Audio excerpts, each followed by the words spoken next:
right there. That's my favorite part of Outspoken of the entire evening. And next up is going to be your absolute favorite part of Outspoken when we welcome up our feature. Our feature tonight, although she has lived in New Mexico for 25 years, she's had this great adventurous existence that has included living in 10 different states, a couple different countries, a half dozen dogs, a couple bookstores, and she's written in about a half dozen rags, is that right? Or edited. She still dreams of writing the great American novel one day. She is awed that she has created a few good poems and has absolutely fucking won a poetry slam. Please welcome up with lots of love, Mimi Leland.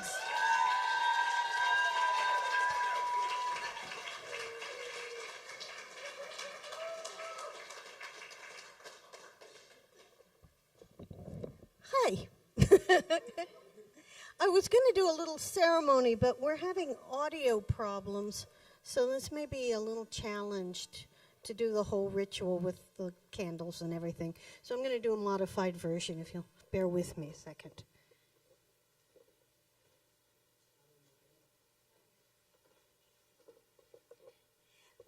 It's really special to me that I'm doing this today because today's the anniversary of a really bad year. I started losing my companions a year ago today. The first companion was my cat, Ramon. He was with me for 14 years, and that makes him the longest being that ever shared my space besides my parents.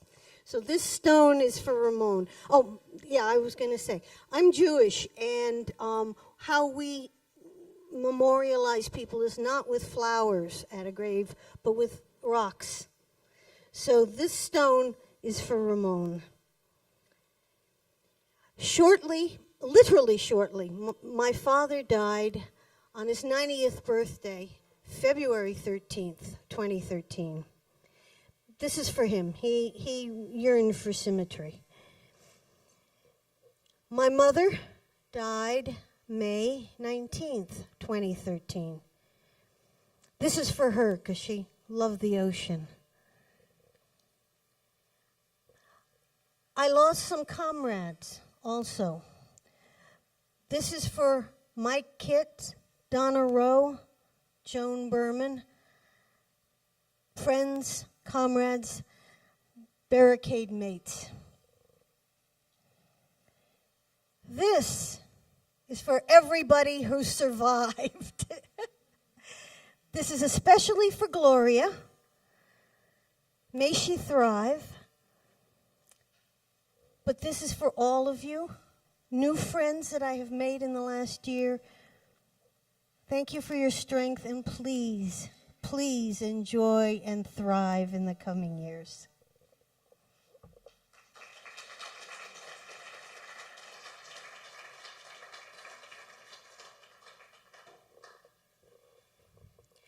Grief isn't a linear progression. Non-linear, non-Euclidean, a chaotic diagram of time and space. No road signs map the path, warn of detours, or provide mile markers. A tsunami flooding your brain without warning because the earth moved thousands of miles away. Caught in the bathroom mirror, toothbrush stilled, tears clumping eyelashes, nose reddening, this you must be stuffed into containers with handles so you can continue brushing, dressing, going out the door.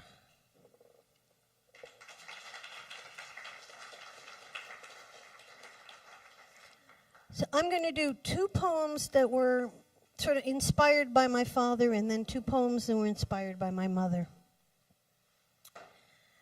All ye need to know. Maybe there is a God, and man is made in his image, capable of infinite destruction and finite mercies. Maybe there is a man, and God is made in his image, demanding absolute obedience in exchange for conditional love. Maybe there is nothing, and we are just rudderless, soulless vessels adrift in a sea of misery. There is a full moon.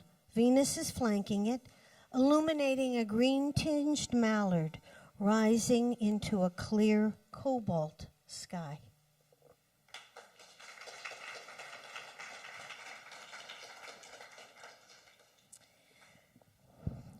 PC. Sometime in the 1950s, my father invented the phrase politically correct. It ordered his universe.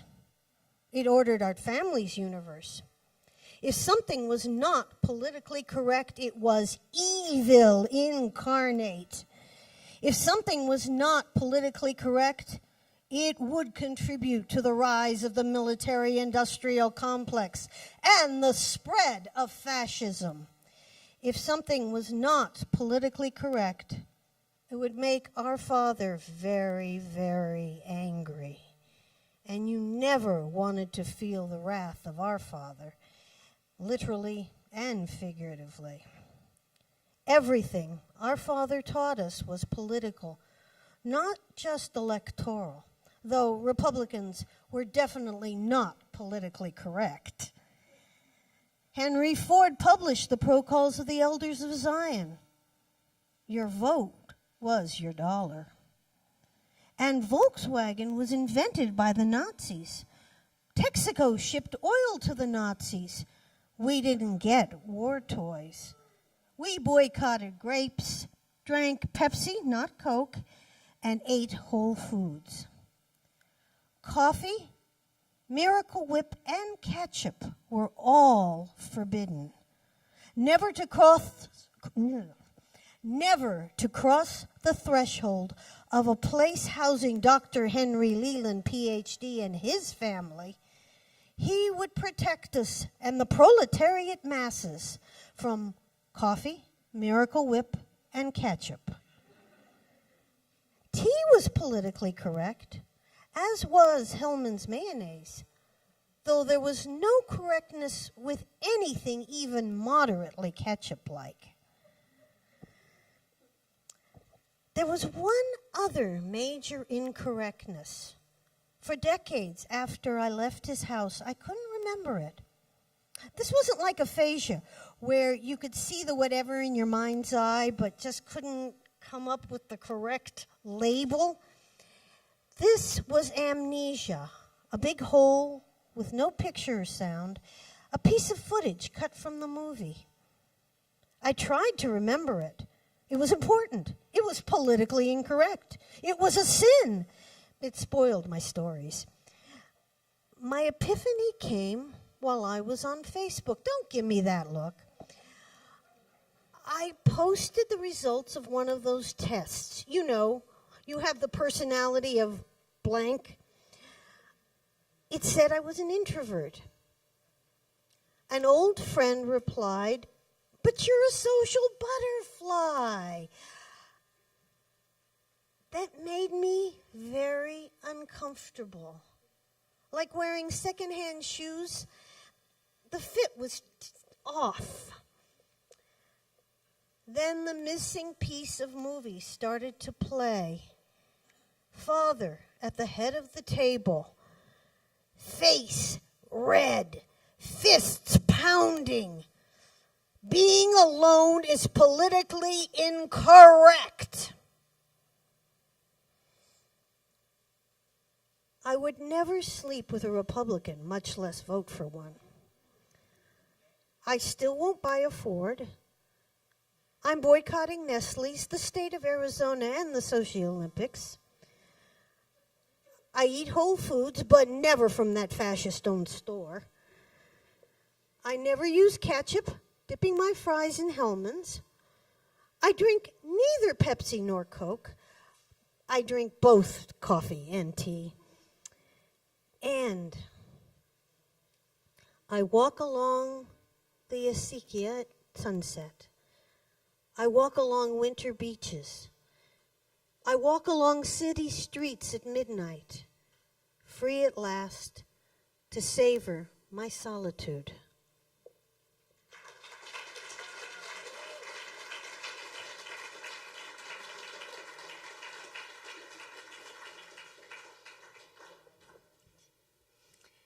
These are about my mom. No habla español. Elena came home in tears. The teacher said she was stupid if she didn't speak decent English.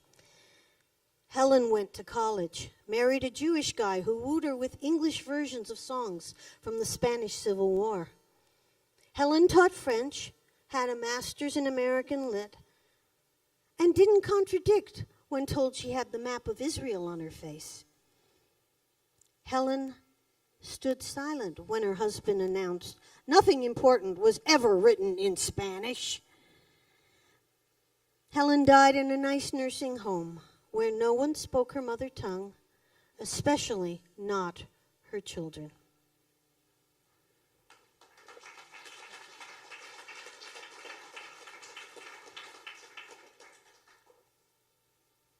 With responsibilities come dreams. Monday morning, time to get up. Mom, can you fix my cell phone? I think the clock is wrong. Oh, darling, you know I can't. And she can't. She's dead. But she's standing at the foot of my bed, looking like she did at my age, carefully coiffed, poised, and posed, hiding the coming turkey neck. Suddenly, she's 20. It's the end of World War II. She's leaning against a weathered wooden fence, hopeful, careless, carefree. Long hair framing a lush beauty. Katie Hirado, beautiful. Dolores Del Rio, beautiful.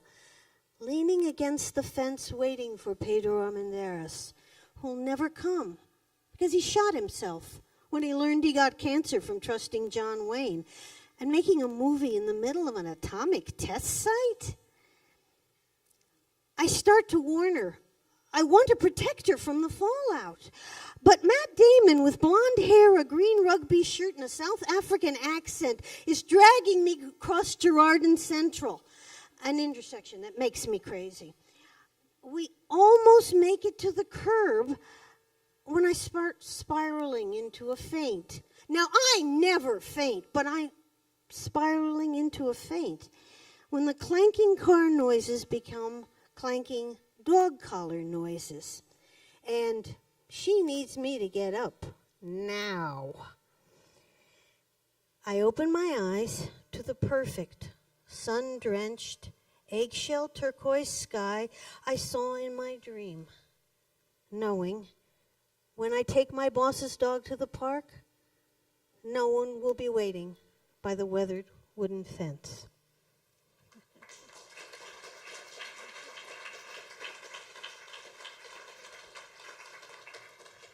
Okay, now a few silly ones. Describe this, the monk instructed in a low, husky voice. A half-empty glass, the woman shrugged. A half-full glass, the woman smirked.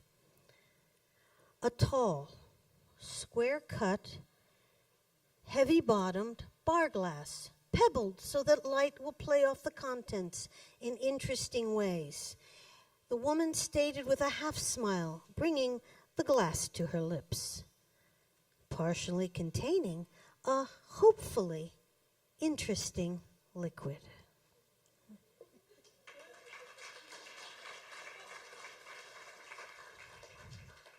I like my women like I like my coffee, hot and sweet, smirked the overaged, overweight, overbearing guy sipping at my side in the crowded Starbucks. My taste in lover being much more eclectic than my taste in coffee, it took a second to reply to his challenge before the visual came and the words followed. I like my lovers like I like my dogs. Bite, but no bark. Smart and unleashed.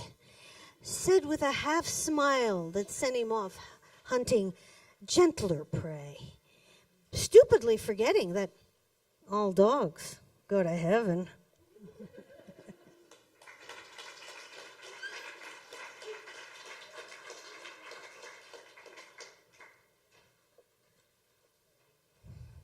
Now, this one actually was written with my mother in mind because she really, really thought that the men were idiots and the sun also rises and the barefoot Contessa. I don't care about your fucking or not fucking cock. You have lips warm and capable of nuzzling and a working tongue. You have skin that can rub against my skin and be nibbled and stroked. You have hands warm and holding at the ends of arms for hugging. You don't need a cock for long walks along the beach at sunset. You don't need a cock for cuddling in front of an old movie. You don't need a cock for breaking and entering my heart. You can see me, feel me, touch me, hear me, and taste me without a cock. You can teach me, entrance me, and make me laugh without a cock. You can share in the eternal dance of shared sensations without a cock. I don't care about your fucking or not fucking cock. I care about all of you being with all of me.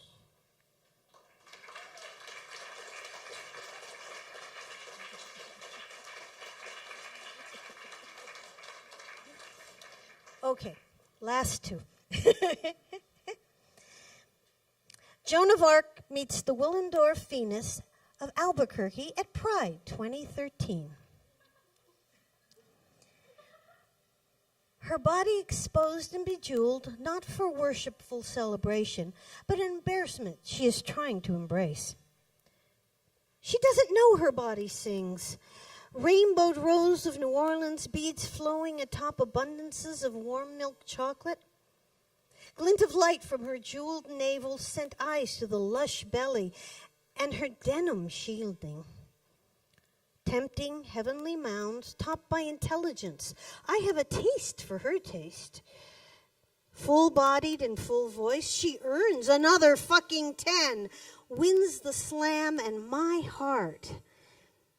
I would worship this goddess, lead armies to defend her, and burn every night for her love. Write like an Egyptian. Cuneiform poet, carving symbols into clay. Every scratch, a metaphor.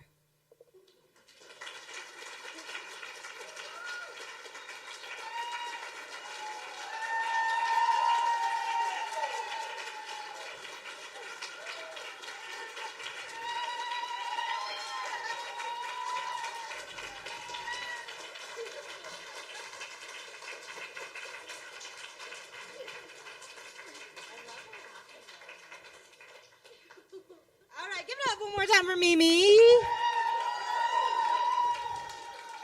I think there's only one thing I love more than Mimi's poetry is how incredibly happy she is when she's reading poetry. It fucking rocks my world. All right, right now, we're